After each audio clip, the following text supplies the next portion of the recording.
नमस्कार दोस्तों। BPSC mains को ध्यान में रखते हुए साइंस एंड टेक्नोलॉजी के अंतर्गत जितने भी इम्पोर्टेंट प्रश्न हैं उन सारे ही प्रश्नों को बारी बारी से कवर कराई जा रही है। आज इसी कड़ी में नेक्स्ट प्रश्न है, बिहार की प्रगति में प्राकृतिक आपदा एक प्रमुख बाधा है। आधुनिक प्रौद्योगिकी आपदा को नियंत्रित करने और आपदा प्रभाव को कम करने में कैसे मदद कर सकते हैं? उपयुक्त उदाहरण सहित स्पष्टीकरण कीजिए। बहुत इंपॉर्टेंट प्रश्न है। बिहार के डिजास्टर से संबंधित, डिजास्टर मैनेजमेंट से संबंधित हर साल बीपीएससी में एक प्रश्न देखने के लिए ज़रूर मिलता है, तो इस बार के लिए ये प्रश्न काफ़ी इंपॉर्टेंट हो सकता है। तो चलिए इसका एक हम लोग शानदार आंसर राइटिंग करने का प्रयास करते हैं। तो सबसे पहले इंट्रो पार्ट में एक भूमिका के रूप में, परिचय के रूप में, आपदा किसे कहा जाता है, प्राकृतिक आपदा किसे कहा जा सकता है, या फिर आप मानव जनित आपदा किसे कहा जा सकता है, इसका एक शानदार डिफिनीशन आप यहाँ पे लिखने का ज़रूर प्रयास कीजिए बिहार के संदर्भ में। उसके बाद से यहाँ पे कह रहा है कि बिहार की प्रगति में प्राकृतिक आपदा एक प्रमुख बाधा है। इसका मतलब है आपको दिखाना है जितना भी प्राकृतिक आपदा है उन सारे ही प्राकृतिक आपदा को बताने की कोशिश करना, जैसे बाढ़ हो गया, सूखा हो गया, वज्रपात हो गया, भूकंप हो गया, ऐसे बहुत सारे जो प्राकृतिक आपदा यहाँ पे हैं उनको यहाँ पे बारी बारी से दिखाना है। और सिर्फ उसी को दिखाना नहीं है, ठीक है, उसके कह सकते हैं कि समाधान करने के भी यहाँ पे कोशिश करना है। तो पहला जो, ठीक है, क्वेश्चन का जो पार्ट है कंप्लीट हो जाएगा। अब यहाँ पे दूसरा जो पार्ट है कि आधुनिक प्रौद्योगिकी जो है आपदा को नियंत्रित करने और आपदा प्रभाव को कम करने में कैसे मदद कर सकते हैं। देखिए, डिजास्टर है, इसे रोका नहीं जा सकता है, लेकिन इसकी इंटेंसिटी को कम जरूर किया जा सकता है, यहीं पे साइंस एंड टेक्नोलॉजी का प्रयोग करके। तो अब जो भी यहाँ पे प्रयास किया गया है, यहाँ पे क्या क्या उपाय किया जा सकता है। सपोज़ करिएगा आप एसडीएम बन गए, डीएम बन गए किसी एक एरिया का, अगर इन सारी चीज़ों के बारे में अगर पता नहीं होगा तो फिर उसके प्रभाव को आप कैसे कम करेंगे, एक कुशल प्रशासक आप साबित नहीं होंगे, ठीक है। तो इसीलिए जानना बेहद ज़रूरी है। उसके बाद से आपको बताना है निष्कर्ष। अब निष्कर्ष में आप टिप्पणी कर सकते हैं, जो भी इसके चैलेंजेज है समाधान के रूप में, ठीक है, टिप्पणी यहाँ पे ज़रूर कर सकते हैं। अब आइए हम लोग यहाँ पे बात करते हैं परिचय के रूप में डिजास्टर मैनेजमेंट, अर्थात आपदा किसे कहा जाता है। तो यहाँ पे सिंपल आपको बताने की कोशिश करना है आपदा का मतलब क्या होता है। आपदा का मतलब यहाँ पे एक बहुत ही यहाँ पे बड़ा हो जाएगा विध्वंसकारी घटना, विध्वंसकारी घटना। अब ये यहाँ पे प्राकृतिक भी हो सकता है, जैसे कि बाढ़, सूखा, भूकंप, इस पे तो मानव का किसी प्रकार से कंट्रोल नहीं है, लेकिन सपोज करिए यहाँ पे कई जगह दुर्घटनाएं देखने के लिए मिलती है, प्लेन क्रैश हो जाता है, तो वो भी कहीं डिजास्टर से कम थोड़े है। तो प्रकृति के साथ साथ मानव जनित भी होता है, मानव जनित भी होता है। और जब भी इस प्रकार की घटनाएँ यहाँ पे होगी तो बड़े मात्रा में यहाँ पे जान माल की क्षति होगी, जान माल की क्षति होगी, पर्यावरण यहाँ पे पूरी तरीके से प्रभावित होगा, सामाजिक संतुलन पूरी तरीके से बिगड़ते आएगा। सपोज करिए कहीं बाढ़ आ गया तो फिर वहाँ पे समस्या होगी कि नहीं होगी, पूरी सामाजिक व्यवस्था वहाँ पे चौपट हो जाएगी, लोग माइग्रेट करने लग जाएंगे, तो सामाजिक व्यवस्था भी इससे पूरी तरीके से प्रभावित होगी। अब इसी आपदा को लेके यहाँ पे आपदा प्रबंधन अधिनियम 2005 में, आपदा प्रबंधन 2005 में एक कह सकते हैं कि डिफिनीशन तय किया गया कि कहीं भी अगर बड़े रूप में यहाँ पे विध्वंस हो रहा है या फिर विपत्ति हो रहा है, विपत्ति आ रही है, ठीक है, या फिर बेहद ही गंभीर यहाँ पे दुर्घटना या फिर कोई यहाँ पे ट्रेजिडी यहाँ पे हो रही है, तो उसी को यहाँ पे क्या कहा जाएगा, आपदा कहा जाएगा। अब इसमें मानव जीवन की बहुत बड़ी यहाँ पे हानि होगी, स्वाभाविक सी बात है। लेकिन वर्तमान में अगर हम लोग बिहार की बात करें, वर्तमान में हम लोग बिहार की बात करें तो बिहार में सबसे अधिक आपको प्राकृतिक आपदा ही देखने के लिए मिलेगा। बिहार में बड़े पैमाने पे प्राकृतिक आपदाओं का प्रभाव रहता ही रहता है। अब यहाँ पे कई सारे जो इसके, ठीक है, फैक्टर हैं, जैसे बाढ़, सूखा, भूकंप, बिजली, ये सारे आपको देखने के लिए मिलेगा ही मिलेगा, ठीक है। वर्तमान समय में अगर देखा जाए तो बिहार का लगभग 72% के आसपास बाढ़ से प्रभावित क्षेत्र है। इसके साथ साथ 50% जो क्षेत्र है यहाँ पे सूखा से प्रभावित क्षेत्र है, अर्थात बिहार दोहरी आपदाओं से यहाँ पे पूरी तरीके से मार यहाँ पे झेल ही रहा है। इसीलिए कहा जाता है कि उत्तर बिहार हमेशा बाढ़ में डूबा होता है, तो वहीं यहाँ पे दक्षिण बिहार पूरी तरीके से सूखा प्रभावित क्षेत्र है। तो समस्या यहाँ पे होती ही होती है। अब आइए हम लोग नेक्स्ट सेगमेंट में बात करते हैं बिहार में प्रमुख प्राकृतिक आपदा एवं प्रगति में बाधक। अब यहाँ पे क्या है, यहाँ पे बिल्कुल सिंपल सा यहाँ पे कारण है, जो भी कारणों को भी मैंने दिखाने का प्रयास किया, ठीक है। अब जैसे यहाँ पे बाढ़ हो गया, सूखा हो गया, वज्रपात हो गया, भूकंप एवं तूफान हो गया, ठीक है। अब आइए हम लोग देखते हैं बाढ़ किस तरीके से बिहार को प्रभावित करता है।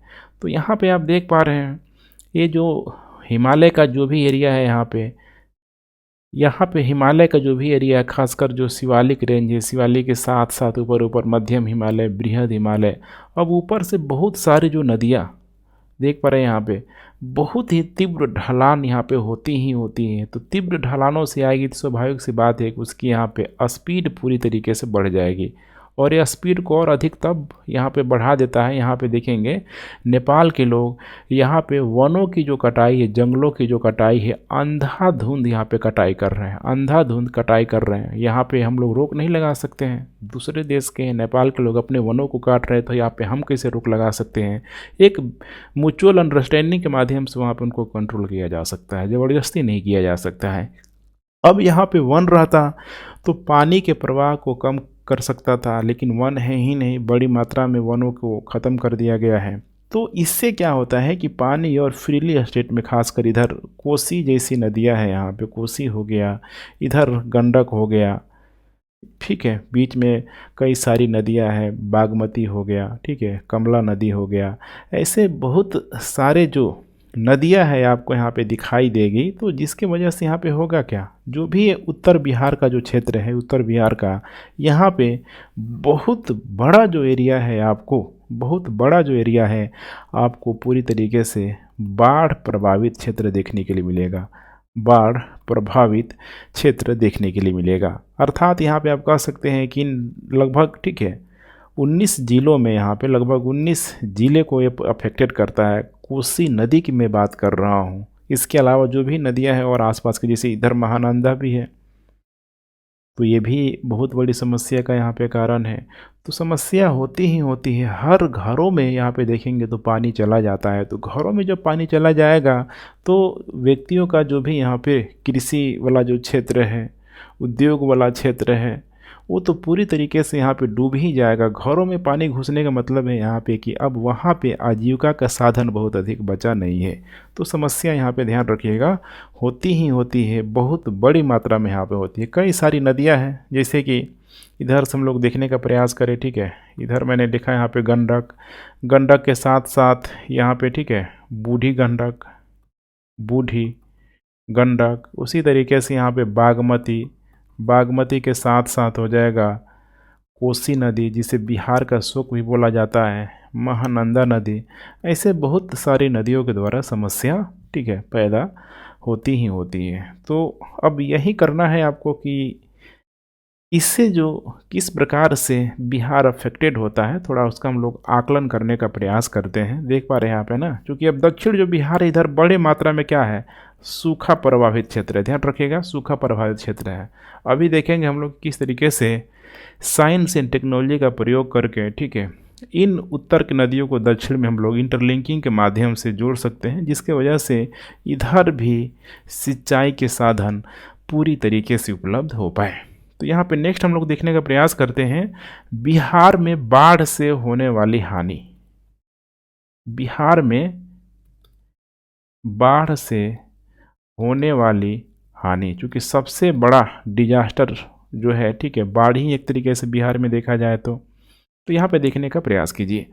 राज्य में अगर देखा जाए तो कुल जो बाढ़ प्रभावित जो क्षेत्र है, लगभग यहाँ पे 68,800 वर्ग किलोमीटर, बहुत बड़ा ये एरिया होता है। ध्यान रखिएगा, जो राज्य के कुल भौगोलिक क्षेत्रफल का देखा जाए तो 73.06% देख पा रहे हैं यहाँ पे, लगभग यहाँ पे देखा जाए तो 3 हिस्सा बिहार का पूरी तरीके से बाढ़ से प्रभावित ही होता है।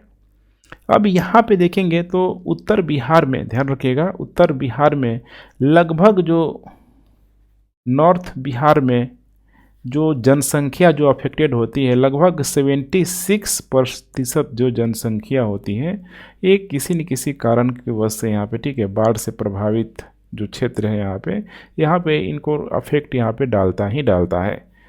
वैसे ही यहाँ पे देखेंगे तो भारत का, ध्यान से देखते चलिए, भारत का लगभग पूरा का पूरा जो क्षेत्रफल, ठीक है, जो भूमि का जो क्षेत्रफल है, सॉरी, जो बाढ़ का जो, ठीक है, बाढ़ भूमि वाला जो क्षेत्रफल है, लगभग यहाँ पे 400 लाख हेक्टेयर, 400 लाख हेक्टेयर देख पा रहे हैं यहाँ पे 400 लाख हेक्टेयर क्षेत्र में बिहार का जो सिर्फ और सिर्फ देख पा रहे हैं कितना क्षेत्रफल है, लगभग यहाँ पे मान के चलिए 70,000 किलोमीटर। टोटल कितना है?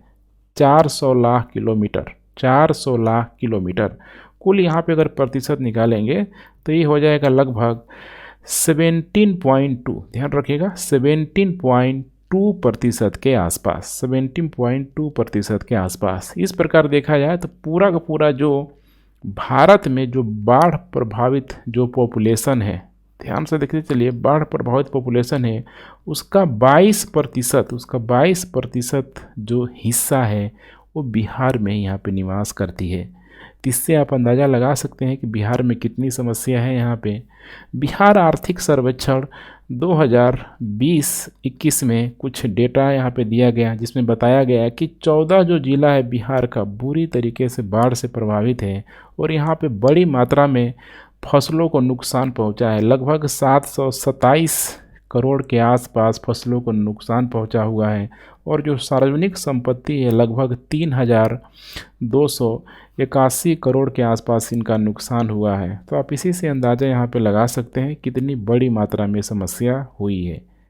ठीक है, तो यहाँ पे हमने एक जनरलाइज एक डेटा लेने का प्रयास किया भारत के परिप्रेक्ष्य में। कुल मिला के यहाँ पे आप देखने का प्रयास कीजिए कि पूरे भारत का जो बाढ़ प्रभावित क्षेत्र है लगभग 17% के आसपास सिर्फ और सिर्फ बिहार से हैं। पूरे भारत में बाढ़ प्रभावित जितने लोग हैं उसमें से 22% जो लोग हैं सिर्फ और सिर्फ यहाँ पे बिहार से बिलोंग करते हैं। अब यहाँ पे इसका कारण क्या क्या है, बाढ़ का कारण क्या है, बाढ़ का कारण क्या है? तो बाढ़ का कारण बहुत सारा कारण है। जैसे कि सबसे पहले यहाँ पे बिहार का भौगोलिक क्षेत्र, बिहार का भौगोलिक क्षेत्र, और इस भौगोलिक क्षेत्र को तो बदला नहीं जा सकता है ना। बिहार को शिफ्ट करके तो हम लोग कहीं और ले जा के नहीं जा सकते हैं। बिहार, ठीक है, भौगोलिक लोकेशन के दृष्टिकोण से तो वहीं फिक्स है पूरी तरीके से। तो ये समस्या है, ठीक है। इसके अलावा यहाँ पे देखा जाए तीव्र ढलान, तीव्र ढलान, जो भी हिमालय नदियाँ हैं उसकी ढलान में बड़ी यहाँ पे तीव्रता है। और तीसरा कारण हो जाएगा नेपाल में अंधाधुंध वनों की कटाई की वजह से साफ हो रहा है। इसके अलावा यहाँ पे देखेंगे तो भारी बारिश, खासकर पहाड़ों के जो, ठीक है, जो ढलान वाला क्षेत्र होता है वहाँ पे वर्षा की मात्रा सबसे अधिक होती है। तो सीधे वो, ठीक है, ढलान से होके वो सीधे मैदानी इलाकों में आएगी, ढलानों की तरफ आएगी। इसके अलावा यहाँ पे हो जाएगा जल ग्रहण क्षेत्र में वनों की कटाई, जल ग्रहण क्षेत्र में वनों की कटाई। देखते हैं ना यहाँ पे खासकर जो मैदानी भागों को काटने से रोकने के लिए वनों की वह बड़े मात्रा में रोपाई की जाती है। तो यहाँ पे वहीं है जलग्रहण क्षेत्र में वनों की कटाई अगर कर लिया जाएगा तो फिर वहाँ पे पानी को रोकने के लिए, उस बहाव को रोकने के लिए कुछ रहेगा ही नहीं, समस्या आएगा ही आएगा। इसके अलावा तटबंधों का, ठीक है, जो भी तटबंध है उसका जो घनत्व है यहाँ पे कम है। जितना बड़ा यहाँ पे, ठीक है, क्षेत्रफल यहाँ पे होना चाहिए उतना बड़ा यहाँ पे नहीं है। खासकर उत्तर भारत में चीज़ आपको देखने के लिए मिल जाएगा। तो कुल मिलाकर हमने बाढ़ से रिलेटेड सारे चीज़ों को देखने का प्रयास किया। अब आइए हम लोग नेक्स्ट बात करते हैं यहाँ पे सूखा की। तो सुखाड़ भी समस्या है यहाँ पे। उत्तर बिहार में समस्या देखा हमने बाढ़ का, तो वहीं यहाँ पे दक्षिण जो बिहार है देखेंगे तो सूखे की मार यहाँ पे झेलता है, सूखे की मार दक्षिण बिहार, ठीक है। क्योंकि बिहार की जो यहाँ पे पूरी तरीके से जो, ठीक है, जलवायु है अगर देखा जाए तो मॉनसून पे आधारित, ध्यान रखिएगा, मॉनसून पे आधारित जलवायु है, अर्थात मॉनसून पे आधारित यहाँ पे बिहार में कृषि की जाती है। और समस्या यहाँ पे होती है खासकर बिहार के दक्षिण क्षेत्र में बारिश के कमी के कारण हर 2-3 वर्षों में देखेंगे, हर 2-3 वर्षों में, 2 से 3 वर्षों में सुखाड़ की समस्या यहाँ पे होगी ही होगी। अर्थात बिहार के क्षेत्रों में अच्छी खासी वर्षा तभी होती है जब मानसून बहुत स्ट्रांग हो यहाँ पे, तब जाके उधर जो ठीक है पहाड़ी क्षेत्र है उन क्षेत्रों पे यहाँ पे जा पाती है। ठीक है, क्योंकि बिहार की जो संरचना है, देखिए गंगा नदी का जो बहाव है बीच से इधर, बीच से वो इधर तो आपको पूरा पूरा ढलान ही है, लेकिन इधर जो पहाड़ी जो क्षेत्र है यहाँ पे, ठीक है, बिल्कुल मैंने एक कराह आप लोगों ने देखा होगा, ठीक है, जिसमें मीठा वगैरह बनता है, तो बिल्कुल आपको इधर भी ऊंचा वाला क्षेत्र है, इधर भी ऊंचा वाला क्षेत्र है, तो बीच का जो एरिया है यही है, क्या है, ढाल है यहाँ पे कुछ इस टाइप का। ठीक है, तो ये भी एक समस्या का कहीं न कहीं यहाँ पे कारण है। इसीलिए यहाँ पे जो भी नदियाँ उत्तर बिहार और दक्षिण बिहार से, वो सारी नदियाँ आके गंगा नदी में यहाँ पे मिलती है। तो सूखा को हमने देख लिया। अब यहाँ पे देखा जाए तो राज्य में सूखे की जो समस्या है बहुत तेज़ी से यहाँ पे बढ़ रही है, ये किसी से छुपा नहीं है। अगर हम लोग कुछ डेटा की बात करें तो जैसे यहाँ पे 2009 में सूखे की समस्या इतनी गंभीर थी यहाँ पे, खासकर पूर्वोत्तर एवं ठीक है मध्य कह सकते हैं कि ठीक है जो मध्य वाला जो बिहार वाला जो भाग है, वहाँ पे जल की कमी के कारण जो खड़ी फसल का भारी यहाँ पे नुकसान होगा। राज्य में लगभग देखा जाए तो 20% क्षेत्र जो है मैंने बताया था आपको सूखा से ग्रसित है। तो ये भी बिहार की प्रगति में देखा जाए तो सूखा एक बहुत बड़ी समस्या उत्पन्न करती है। तो यहाँ पे इस डेटा को थोड़ा सा आप लोग एग्जाम में लिखने का ज़रूर प्रयास कीजिएगा। ठीक है, अब आइए हम लोग नेक्स्ट बात करते हैं वज्रपात को लेके। ये भी एक बहुत बड़ी समस्या का कारण है, माने अनिश्चित मौत जिसे बोला जाता है। ठीक है, कहाँ पे वज्रपात किस पे गिर जाए ये कोई नहीं जान सकता है यहाँ पे। ठीक है, तो वर्तमान समय में इसकी जो दर है, इसकी जो इंटेंसिटी है, ये बढ़ गई है और इसकी वजह से यहाँ पे बिहार में मौतों की संख्या बहुत अधिक हो चुकी है। ठीक है, वर्तमान में देखा जाए तो हर साल लगभग 2500 के आसपास लोगों की यहाँ पे मृत्यु हो जाती है। अब ये सब जो सिर्फ नंबर नहीं है 2500, अगर एक फैमिली का कोई व्यक्ति अगर मारा जा रहा है तो उसके साथ साथ सोचिए कितने सारे लोगों की यहाँ पे समस्या होगी। तो कहीं न कहीं ये क्या डिजास्टर से कम है? ये खुद सोच के आप देख लीजिए, जान माल की क्षति यहाँ पे भी होती ही होती है।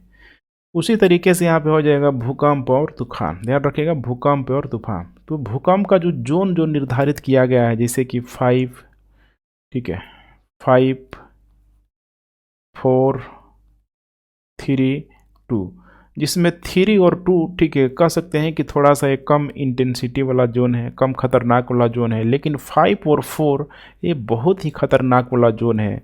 और यहाँ पे आपको ध्यान रखना है कि बिहार इन दोनों ही जोन में आता है, बिहार इन दोनों ही जोन में आता है। आए दिन बिहार में भूकंप के झटके यहाँ पे लगते ही लगते हैं। आप देखेंगे, ठीक है, हिस्ट्री वगैरह पढ़ेंगे तो कई बार बिहार में भूकंप यहाँ पे आ चुका है, कई बार, खासकर मुजफ्फरपुर वाला जो एरिया है, उत्तर बिहार का जो एरिया है, तो वहाँ पे समस्या यहाँ पे होती ही होती है।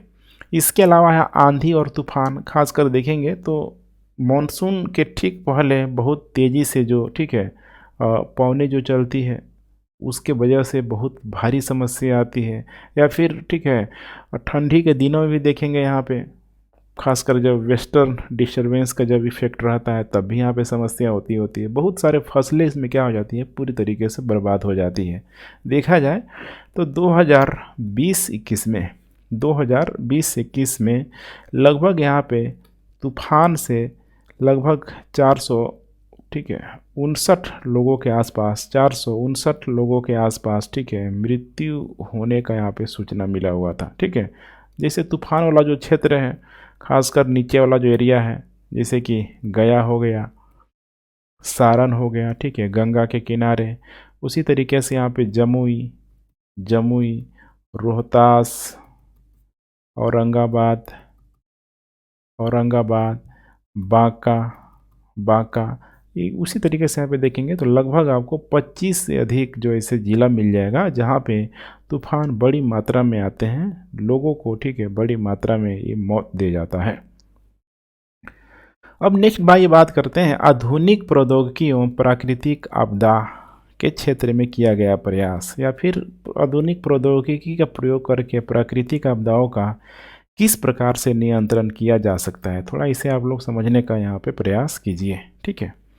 तो यहाँ पे आप देख पा रहे हैं कुछ इम्पोर्टेंट पॉइंट्स को, जैसे कि ज़रूरी क्यों है, साइंस एंड टेक्नोलॉजी का प्रयोग यहाँ पे ज़रूरी क्यों है। इसके अलावा जो प्रयास किया जा रहा है इसको रोकने के लिए, सैटेलाइट एवं रिमोट सेंसिंग क्या है, वायरलेस कम्युनिकेशन क्या है, बहुउद्देशीय नदी घाटी परियोजना क्या है, लिफ्ट सिंचाई परियोजना क्या है, डेटा लॉगिंग डिवाइस क्या है। तो वैसे जो भी यहाँ पे प्रयास यहाँ पे किया जा रहा है इसको हम लोग देखने का प्रयास करते हैं। तो सबसे पहले हम लोग बात करते हैं यहाँ पे ज़रूरी क्यों है, ठीक है। तो ज़रूरी, अब सिंपल सी बात है यहाँ पे उसको कम करना, आपदा को ध्यान रखिएगा, ठीक है। आपदा को शुरुआत ही मैंने एक बात बोला हुआ था, आपदा को पूरी तरीके से यहाँ पे रोका नहीं जा सकता है, ध्यान रखिएगा, रोका नहीं जा सकता है, बल्कि इसकी जो इंटेंसिटी को यहाँ पे कम जरूर किया जा सकता है। एक बेहतरीन मैनेजमेंट के माध्यम से जल्दी इसको रिकवरी किया जाने का प्रयास किया जा सकता है, अब यहाँ पे ज़रूरी क्यों है, तो यहाँ पे जो अलग अलग डिपार्टमेंट के यहाँ पे लोग होते हैं, जैसे कि बचाव दल हो गया, बहुत सारा जो पेशेवर चिकित्सक हो गया, इन लोगों के पास अगर सोचिए कि अगर प्रौद्योगिकी अगर नहीं हो, डेवलपमेंट, ठीक है, प्रौद्योगिकी यहाँ पे हाई फाई प्रौद्योगिकी नहीं हो तो समस्या यहाँ पे आएगी। तो यहाँ पे ज़रूरी है कि जो भी यहाँ पे बचाव दल है, बचाव दल के पास, डॉक्टरों के पास मॉडर्न यहाँ पे टेक्नोलॉजी होना चाहिए, जिसके वजह से वे लोग, ठीक है, पूरी तरीके से बेहतर मैनेजमेंट यहाँ पे कर सके। इसके अलावा यहाँ पे हो सकता है कि आपदा प्रबंधन में विज्ञान एवं जो प्रौद्योगिकी की जो भूमिका है यहाँ पे आपदाओं के कारण को बेहतर ढंग से समझने में यहाँ पे मदद करेगा। जो भी यहाँ पे कारण है, जैसे कि मानसून का कारण क्या है, अगर हरिकेन आ रहा है, टोरेंटो आ रहा है, अलग अलग क्षेत्रों में विली टाइफून आप लोगों ने नाम जरूर सुना, तो उसका कारणों देखिए हम लोगों ने अगर जान लिया है तो बहुत हद तक उसके प्रभाव को हम लोग कम कर सकते हैं। कब आता है, किस समय आता है, कौन कौन क्षेत्र प्रभावित होता है, तो पहले वहाँ पे अलर्ट यहाँ पे जारी किया जा सकता है। तो इस चीज़ को आपको समझने का ज़रूर प्रयास कीजिएगा, ठीक है। कारणों का, ठीक है, मतलब कह सकते हैं कि जानकर उसको प्रयास करके यहाँ पे उसका निवारण का उपाय किया जा सकता है। निवारण कौन कौन सा उपाय यहाँ पे किया जा सकता है। इसके अलावा यहाँ पे हो जाएगा कि जो भी आपदा का यहाँ पे निगरानी यहाँ पे किया जा सकता है। निगरानी कब किया जाएगा, जब हमारे पास मॉडर्न टेक्नोलॉजी रहेगा, तभी तो हम निगरानी कर सकते हैं, तभी तो हम भविष्यवाणी किया जा सकता है कि इस समय कुछ यहाँ पे होने वाला है। लेकिन ध्यान रखिएगा, ये सारे खासकर भूकंप जैसे आपदाओं में तो बहुत अधिक प्रभावी नहीं होगा, जो कि भूकंप कब आएगा, कहाँ आएगा, भी सारा जो विज्ञान है कहीं न कहीं यहाँ पे फेल हो जाता है। पृथ्वी के अंदर की चीज़ें समस्या होती हैं, ठीक है। इसके अलावा यहाँ पे देखा जाए तो आपदाओं के कारण को बेहतर ढंग से समझने में, आपदाओं की तैयारी में, आपदाओं के प्रभाव निगरानी में, भविष्यवाणी करने में, जो मैंने सारा ही बातों को मेंशन करने का यहाँ पे प्रयास किया है, ताकि इसके जितना हो सके इसके जोखिम को जितना हो सके इसको यहाँ पे कम किया जा सके, बेहतरीन मैनेजमेंट के माध्यम से इसका जल्दी से जल्दी यहाँ पे प्रबंधन किया जा सके। अब यहाँ पे अगली जो पहल है सैटेलाइट एंड रिमोट सेंसिंग, ध्यान रखिएगा, सैटेलाइट एंड रिमोट सेंसिंग मैंने बताया हुआ था। वैसे क्षेत्र यहाँ पे दूरवर्ती क्षेत्र, कोई भी क्षेत्र, जल्दी से यहाँ पे क्या होगा, सैटेलाइट के माध्यम से वहाँ के करेंट जो सिचुएशन है उसको ये बता देगा।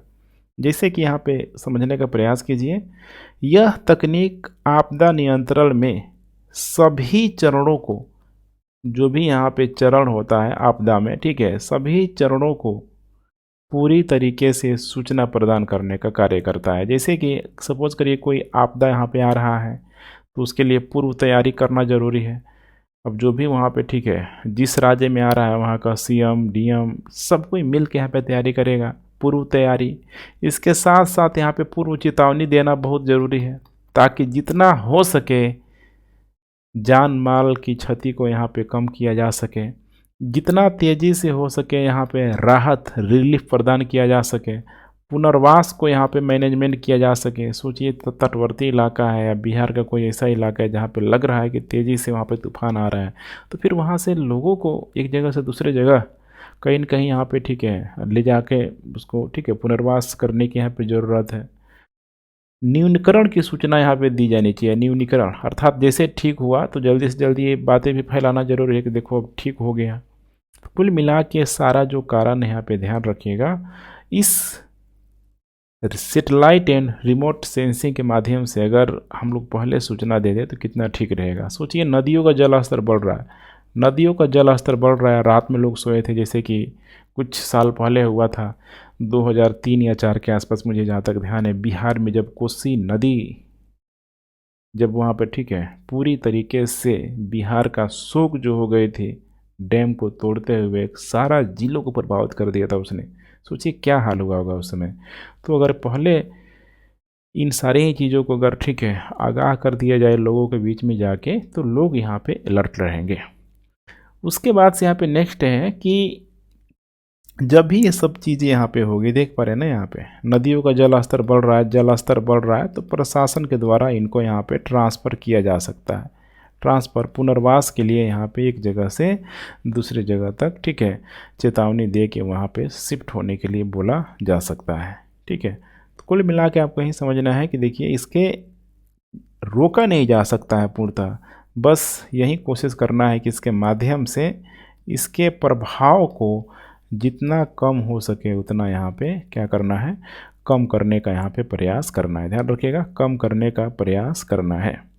इसके अलावा इसी के माध्यम से हो सकता है कि भौगोलिक जो सूचना प्रणाली, भौगोलिक सूचना प्रणाली के माध्यम से जो भी कह सकते हैं कि वैज्ञानिक प्रबंधन है या फिर जो नीति है, ये सुदूर जो संवेदी आंकड़ों को या स्थानीय से इसको प्रभावी या कुशल बनाने का कार्य किया जा सकता है।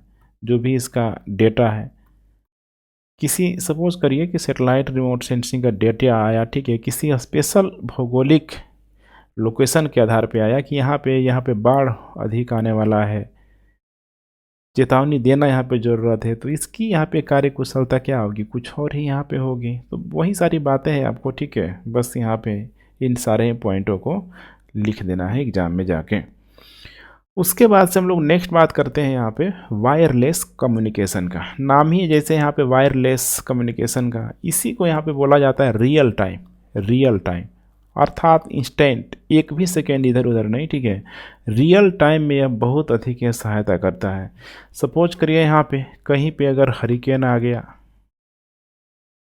हरिकेन आ गया, ठीक है, टोर्नेडो आ गया, टोर्नेडो आ गया, इसके अलावा तड़ित झंझा, तड़ित झंझा, भारी वर्षा, भारी वर्षा, सूखा, हिमपात, हिमपात, तेज हवा, ऐसे बहुत सारे जो भी यहाँ पे जोखिम भरा जो चीज़ हो, जोखिम भरा चीज़ हो यहाँ पे, वहाँ पे चेतावनी इंस्टेंट यहाँ पे तेज़ी से यहाँ पे दिशा जा सकती है। ठीक है, ध्यान रखिएगा, तेज़ी से दी जा सकती है।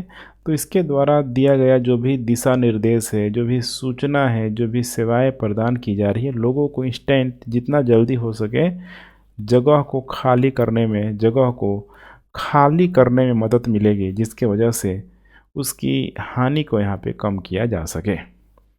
उसके बाद नेक्स्ट है यहाँ पे बहुउद्देशीय नदी घाटी परियोजना। तो जगह जगह यहाँ पे होना चाहिए, खासकर बिहार में, उत्तर बिहार में तो बिल्कुल होना चाहिए, ताकि उसके फ्लो को, पानी के तेज बहाव को यहाँ पे रोका जा सके। तो उसके लिए बहुउद्देशीय नदी घाटी परियोजना का निर्माण बेहद ज़रूरी है। इसके तहत यहाँ पे ध्यान रखिएगा, नदियों पे बड़े स्तर पे यहाँ पे डैम बनाना चाहिए। ये हर जगह देखिए कारगर साबित नहीं होगा। मैदानी इलाकों में डैम बनाने से क्या फ़ायदा है, ढलानी इलाकों में बनाना पड़ेगा, खासकर बरसात के दिनों में, ताकि इसकी हानि को यहाँ पे कम किया जा सके। जब भी देखिए बहुउद्देशीय नदी परियोजना का विकास किया जाता है, तो एक यहाँ पे उद्देश्य नहीं है, नाम ही है बहुउद्देशीय परियोजना। इससे यहाँ पे बिजली का भी निर्माण किया जा सकता है, सिंचाई के साधन को भी अपनाया जा सकता है। जैसे कि कोई उच्च क्षेत्र है, उच्च क्षेत्र है, यहाँ पे ध्यान रखिएगा, कोई अगर उच्च क्षेत्र है तो उच्च क्षेत्रों में आसानी से पानी पहुँचाया जा सकता है। जैसे कि अगर सोचिए कि अगर इन नदियों को अगर दक्षिण बिहार तक ले जाया जाए तो आसानी से वहाँ पे भी बाढ़ एवं सूखे जैसी समस्या को ध्यान रखिएगा, ठीक है। मैंने उत्तर बिहार में बाढ़ की समस्या ख़त्म हो जाएगी और दक्षिण बिहार में जाके सूखे की समस्या यहाँ पे ख़त्म हो जाएगी, ठीक है। तो इसको बहुत हद तक यहाँ पे नियंत्रित किया जा सकता है। जैसे कि एग्जाम्पल के माध्यम से समझने का प्रयास कीजिए, जैसे दामोदर नदी एक समय था जब दामोदर नदी को बंगाल का देखिए शोक कहा जाता था, बंगाल का शोक कहा जाता था, जैसे वर्तमान में, ठीक है, शुक कोसी नदी को बोला जाता है बिहार के संदर्भ में। लेकिन अभी वर्तमान में देखिए दामोदर नदी में कई सारी परियोजनाओं को यहाँ पे चालू किया गया, कई सारी परियोजनाओं को चालू किया गया, कई सारे इसमें डैम बनाया गया, जिसकी वजह से बाढ़ की तीव्रता यहाँ पे क्या हो गई, कम हो गई। नदियों के पानी को विभिन्न क्षेत्रों में सिंचाई के लिए वर्तमान में प्रयोग, ठीक है, बड़ी मात्रा में किया जाता है। बिहार में भी इसका अप्लाई किया जा सकता है कि बिहार में देखिए पूरी तरीके से क्या है, नदियों का जाल है, नदियों का यहाँ पे जाल बिछा हुआ है। तो सरकार यहाँ पे रिवर इंटरलिंकिंग परियोजना को भी चला सकती है। नदी जोड़ो परियोजना को, नदी जोड़ो परियोजना को सरकार के द्वारा यहाँ पे बड़ी आसानी से यहाँ पे चलाया जा सकता है। उत्तर पूरब की नदियों को, आप कह सकते हैं कि उत्तर बिहार की नदियों को दक्षिण बिहार की नदियों से जोड़कर बाढ़ के प्रभाव को यहाँ पे कम किया जा सकता है। उसके बाद नेक्स्ट यहाँ पे लिफ्ट सिंचाई परियोजना, ये वही लिफ्ट है ऊंचे क्षेत्रों में। जैसे इसका सबसे बड़ा भी वर्तमान में एक, ठीक है, अच्छा जो एग्जांपल है तेलंगाना लिफ्ट सिंचाई परियोजना को बड़ी खूबसूरती से यहाँ पे चला रहा है, ठीक है। बाढ़ को नियमित कर कर वह अर्थव्यवस्था को यहाँ पे, ठीक है, मजबूत कर रहा है। तो बिहार में भी यही हो सकता है। जो भी यहाँ पे वर्टिकल जो क्षेत्र है, मैंने बताया था ऊंचाई वाला क्षेत्र है, वर्टिकल क्षेत्र में इस तकनीक का प्रयोग करके, ध्यान रखिएगा, आसानी से वहाँ पे पानी को पहुँचाया जा सकता है, ठीक है। उसके बाद नेक्स्ट है यहाँ पे डेटा लॉगिंग डिवाइस, ध्यान रखिएगा, डेटा लॉगिंग डिवाइस अभी ये भी काफ़ी चर्चा में रहा है। इसको बनाया गया है ब्रिटिश कोलंबिया विश्वविद्यालय के शोधकर्ताओं के द्वारा। ब्रिटिश कोलंबिया विश्वविद्यालय के शोधकर्ताओं के द्वारा इसको यहाँ पे बनाया गया है। अब इसका काम क्या है, तो यह क्या करता है, तो जो भी यहाँ पे नदी की जो धारा होती है, नदी की जो धारा होती है उसके किसी भी हिस्से के पानी को यहाँ पे रिकॉर्ड कर लिया जाता है। पानी का जो स्तर है, ध्यान रखिएगा, धारा, ठीक है, पानी का जो लेवल है, पानी का जो यहाँ पे टेम्परेचर है, इसको यहाँ पे रिकॉर्ड यहाँ पे कर लिया जाता है। जो भी इसका डेटा है, ध्यान रखिएगा, डेटा को यहाँ पे एकत्र कर लिया जाता है, इकट्ठा कर लिया जाता है और फिर इसके आधार पे उसका बेहतरीन तरीके से कह सकते हैं कि प्रबंधन यहाँ पे किया जाता है। तो ये बहुत इम्पोर्टेंट डिवाइस है, बहुत सस्ती है, इसको आसानी से प्रयोग किया जा सकता है। तो कुल मिलाकर हमने यही देखा कभी किस प्रकार से बिहार में बाढ़ को नियंत्रित करने के लिए इस प्रकार की चीज़ों को यहाँ पे हम लोग आसानी से अपना के, ठीक है, अच्छा खासा यहाँ पे बिहार का विकास कर सकते हैं, ठीक है। अब आइए हम लोग फाइनली देखते हैं यहाँ पे निष्कर्ष में, ठीक है। तो निष्कर्ष में आपको बताने की कोशिश करना है कि देखिए बिहार में अब ये तो किसी से छुपा नहीं है, अभी तक की बातों से हमें यही लगा कि बिहार हो न हो यहाँ पे प्राकृतिक आपदाओं का बिहार के पिछड़ेपन में सबसे बड़ा कारण यहाँ पे है, ठीक है, मौजूद है यहाँ पे। लेकिन अब ये प्राकृतिक अगर आपदा है तो इसको देखिए रोका नहीं जा सकता है। मैंने बताया था इसकी इंटेंसिटी को यहाँ पे ध्यान रखिएगा, कम जरूर किया जा सकता है, कम जरूर किया जा सकता है। और इसको कम करने के लिए फिर साइंस एंड टेक्नोलॉजी का बहुत बड़ा यहाँ पे रोल होगा। और वर्तमान समय में ध्यान रखिएगा विज्ञान एवं प्रौद्योगिकी अब छुपा नहीं है, बिल्कुल ये, ठीक है, कार्य कर ही रहा है, रामबाण की तरह कार्य कर रहा है। हालांकि साइंस एंड टेक्नोलॉजी का अपना एक निगेटिव इम्पैक्ट भी है, लेकिन जहाँ पे हमको एक सकारात्मक चीज़ें अगर अधिक मिल रहा है तो उसको यहाँ पे प्रयोग करना चाहिए। और यही चीज़ साइंस एंड टेक्नोलॉजी का जो प्रयोग है बिहार में प्राकृतिक आपदाओं को नियंत्रित करने में इसका उपयोग किया जा सकता है। जैसे कि आपदा पूर्व, ठीक है, चेतावनी है, और बाद में जो भी डेटा संग्रह, कि पहले चेतावनी यहाँ पे दे दिया जाए, जब यहाँ पे पूरा इसको नष्ट वष्ट सब कर दे यहाँ पे, तो जो भी यहाँ का डेटा है इकट्ठा कर लिया जाए कि कितना डैमेज हुआ है और यहाँ पे कितना, यहाँ पे ठीक है, रिकवरी करने की ज़रूरत है। उसके लिए फिर सरकार बजट बना सकती है, कहीं से मदद ले सकती है, लोगों को यहाँ पे इंस्टेंट रिलीफ दिया जा सकता है।